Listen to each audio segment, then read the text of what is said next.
Bueno, como ven acá tenemos la caldera con la bomba que está conectada en el retorno. Fíjense que acá la alimentación es la línea que está llena y la punteada es el retorno. Estos elementos son los radiadores. Tienen una válvula en la entrada, como para independizar cada radiador. Debería colocarse también una entrada en la salida como para poder anular directamente el circuito completo del radiador, como para poder sacarlo, para repararlo, para cambiarlo. Bueno, entonces el agua sale de la caldera. Acá lo que estaría faltando sería el tanque de expansión que va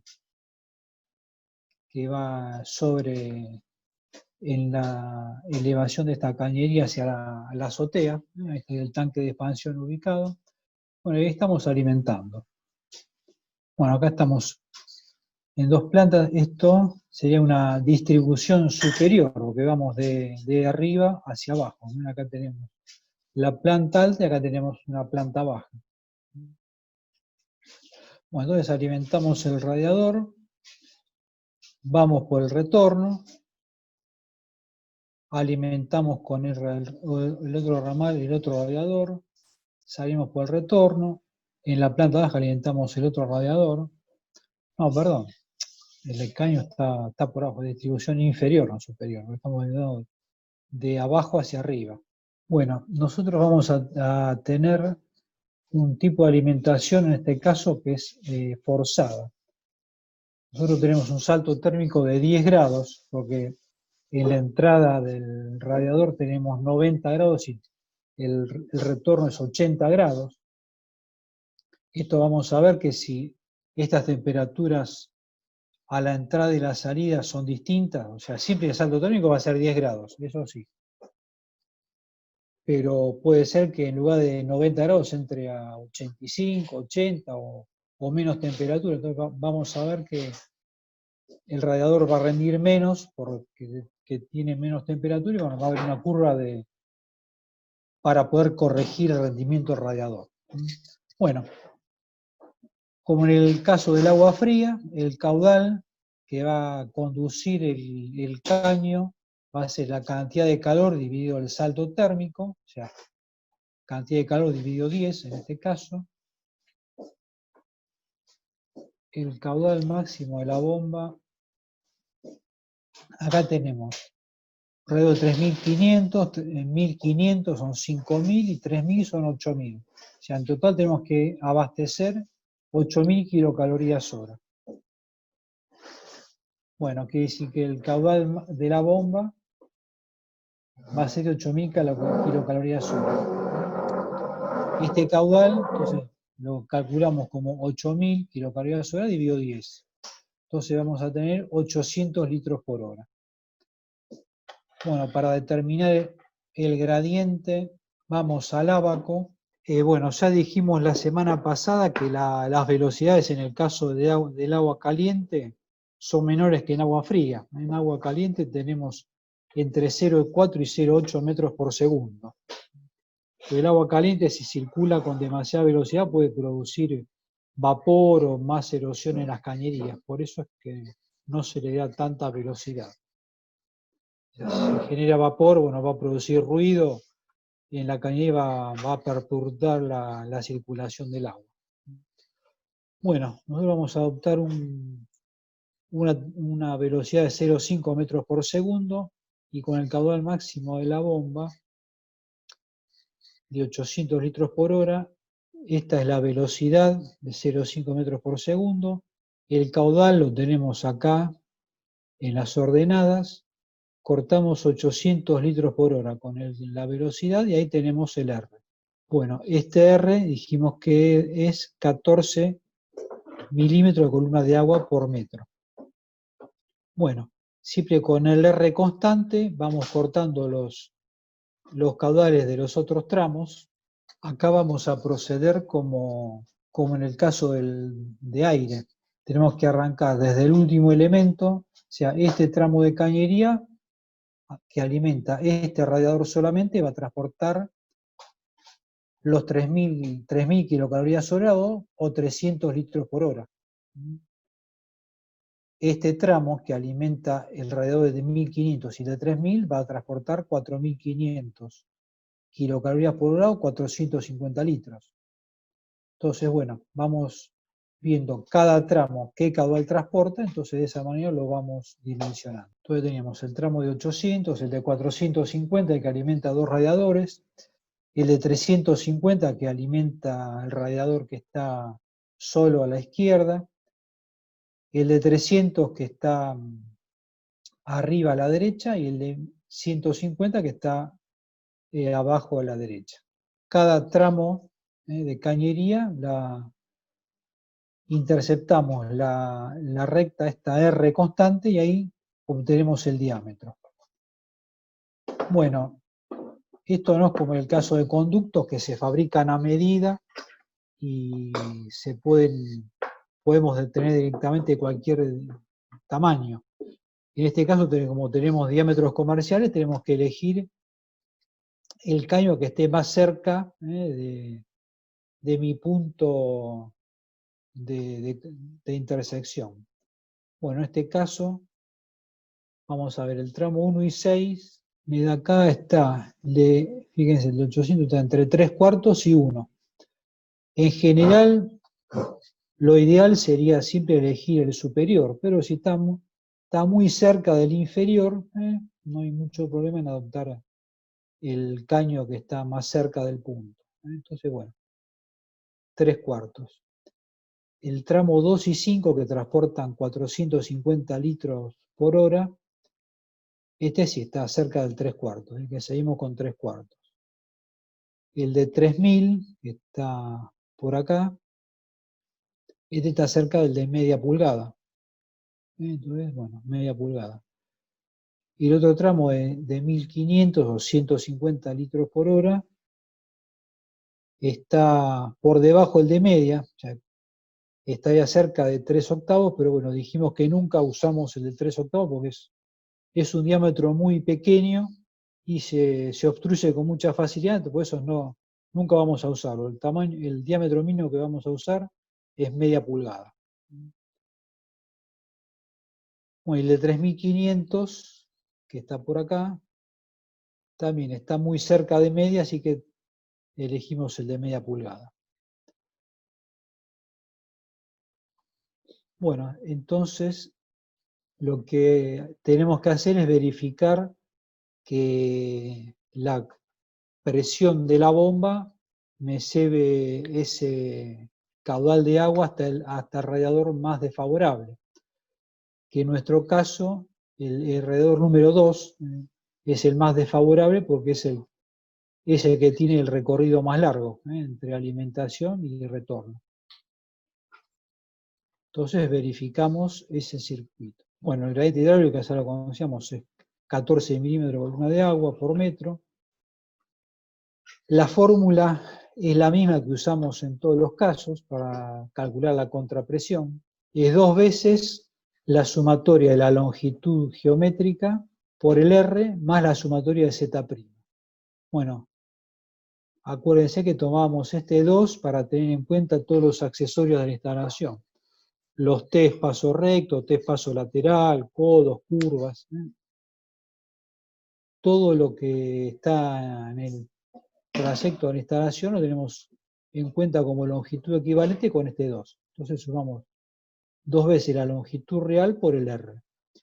Y acá en Z' vamos a tener el radiador y la caldera. Bueno, acá están los tramos, la longitud total es de 31 metros con 90. Entonces, 2 veces la sumatoria de L por R es 2 veces por 31,90 por 14. Esto me da 839 milímetros de columna de agua. Aproximadamente 0,90 metros de columna de agua. Y ahora para el Z' tenemos la caldera, que tiene 1,5 metros de columna de agua, y el radiador, que tiene 0,5 metros de columna de agua.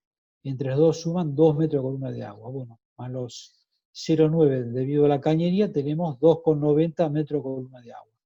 Entonces, con esa presión que tenemos que tener en la bomba, más el caudal, entonces ahí calculamos la bomba.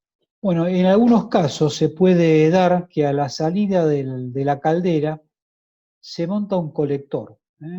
Este elemento colector, como ven, es un caño horizontal donde tenemos distintos ramales que alimentan los distintos elementos de instalación. Ya pueden ser radiadores, pisos radiantes o fan coil, cualquier elemento con el que estamos acondicionando el ambiente.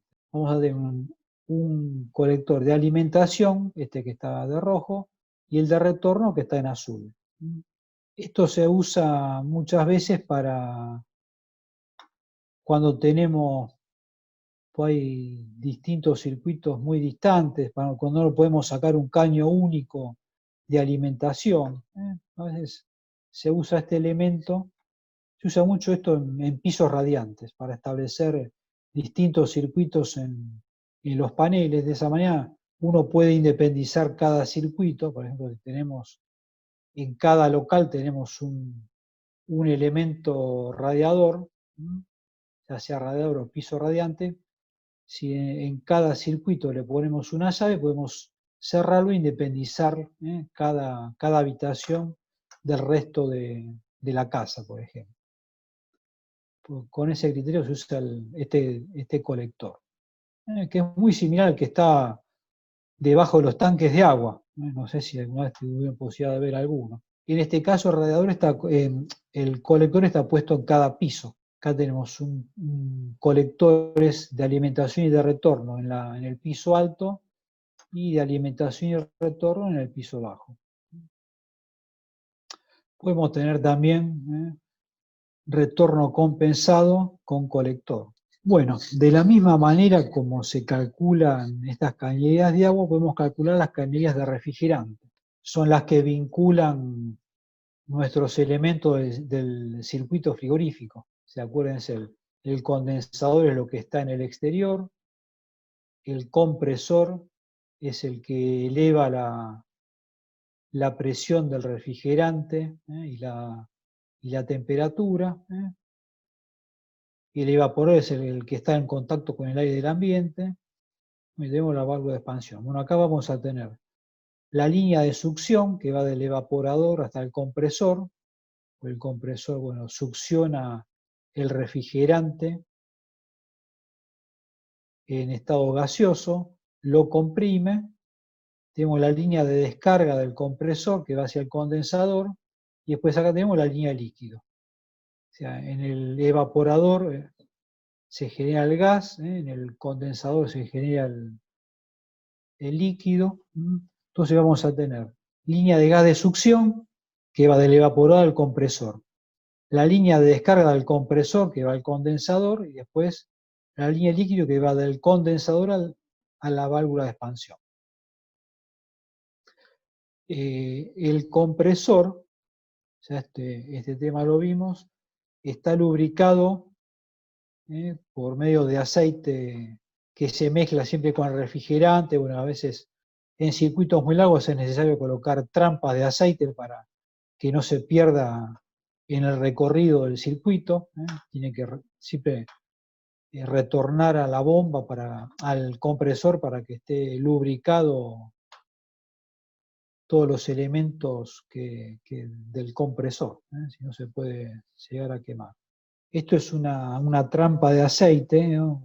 Un sifón. Con estas cañerías tienen simple inclinación, se recogen acá, siempre se colocan sifones con esta pendiente, tiene que ser mayor al 1%.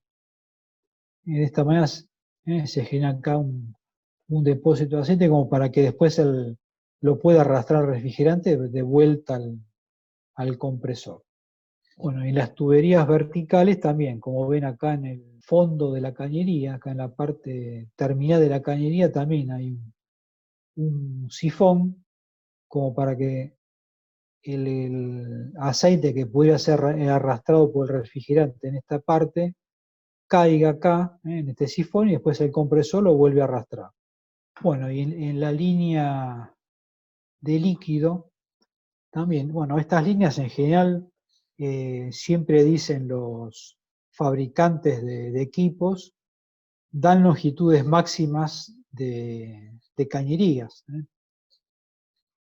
que pueden ser abastecidas por el compresor, porque puede ser que uno quiera colocar los equipos muy alejados. Bueno, recuerden que hay sistemas que se llaman multi-split, que con un solo compresor se pueden abastecer hasta 64 equipos. Entonces vamos a tener longitudes bastante importantes de cañerías, y entonces, bueno, es importante verificar que no haya excesivas presiones, bueno, y que no se pierda el aceite durante el trayecto. Bueno, entonces vamos a ver cómo se dimensionan estas cañerías. Bueno, hay que tener en cuenta dos cosas. Primero, el tipo de refrigerante. Antiguamente se usaban refrigerantes que contenían cloro en su composición. Con el tema del cuidado de la capa de ozono, estos refrigerantes ya se fueron dejando de usar. Ahora se usan refrigerantes que llaman ecológicos, pero nosotros el ejemplo lo tenemos con refrigerantes viejos. De todas maneras, hay que solamente seleccionar el agua que corresponde al refrigerante, y el dimensionamiento es exactamente igual para cualquiera. Para calcular la longitud del circuito vamos a tener que la longitud A va a ser la longitud real del circuito más la longitud equivalente, que es el 50% de la longitud recta de la cañería. O sea, va a ser L más 0,5 dL, o sea, la longitud total va a ser 1,5 dL. Lo que tenemos acá son las longitudes de cálculo, y acá en las abscisas tenemos la capacidad frigorífica, o sea, frigorías por hora.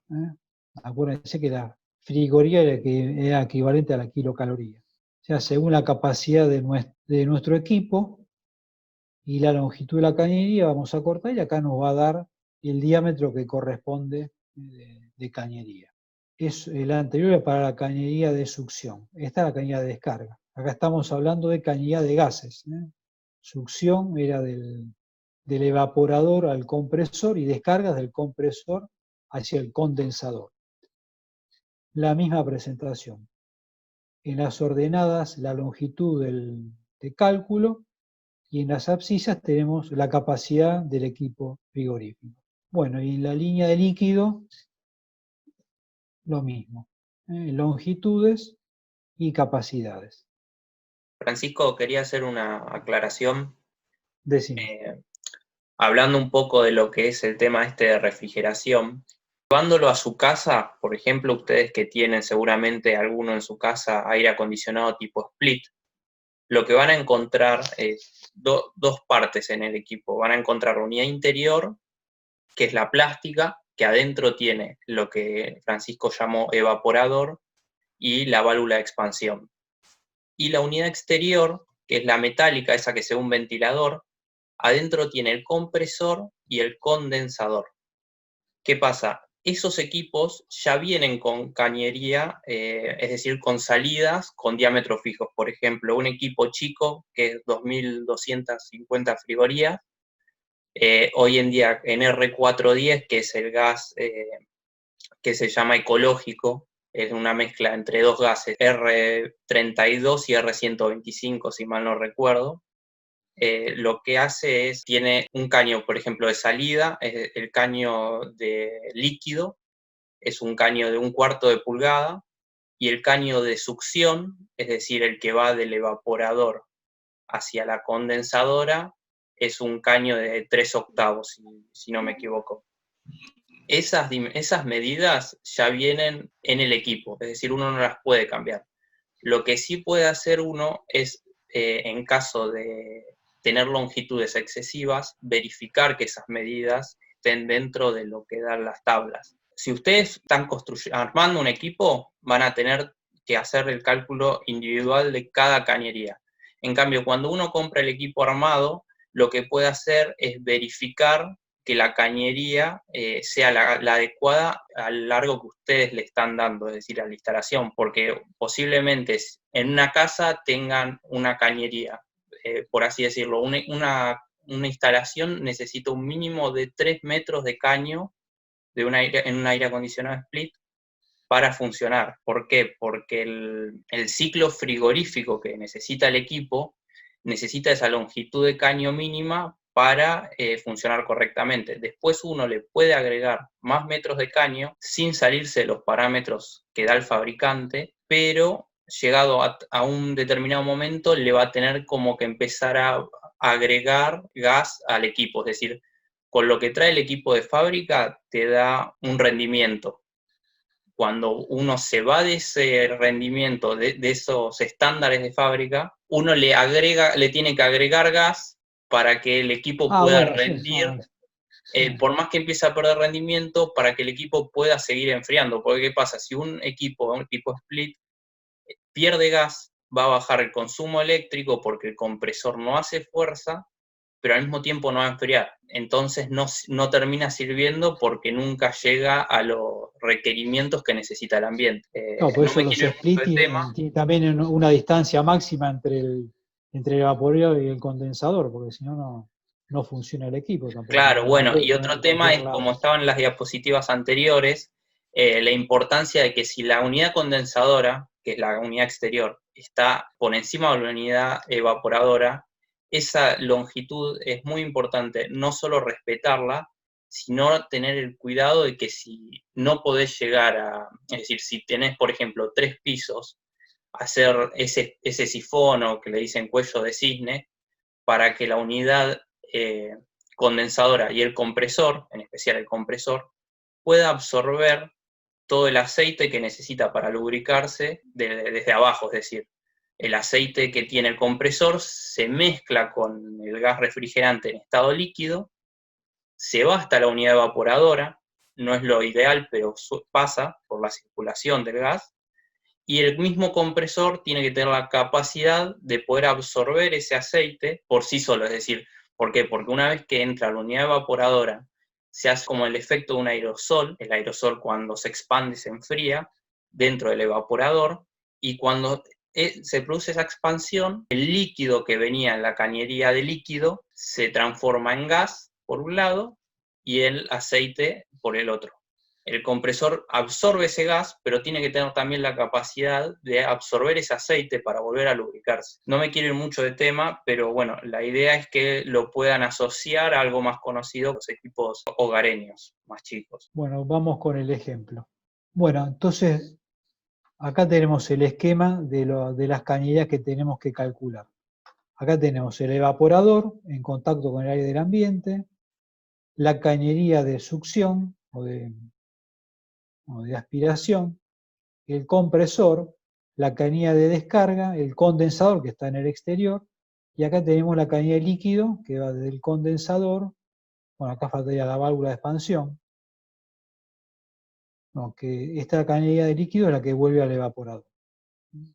Bueno, en general siempre el compresor está junto con el condensador por lo menos en los split, en las unidades exteriores está siempre el compresor al lado del condensador. O sea, bueno, esto es solamente un esquema para ver qué cañería que es la que estamos calculando. Bueno, siempre las cañerías con las que se hacen estos eventos son de cobre. Bueno, entonces dijimos, el equipo tiene una capacidad de 15.000 frigorías hora o 17.441, bueno, 17,441 kilowatts.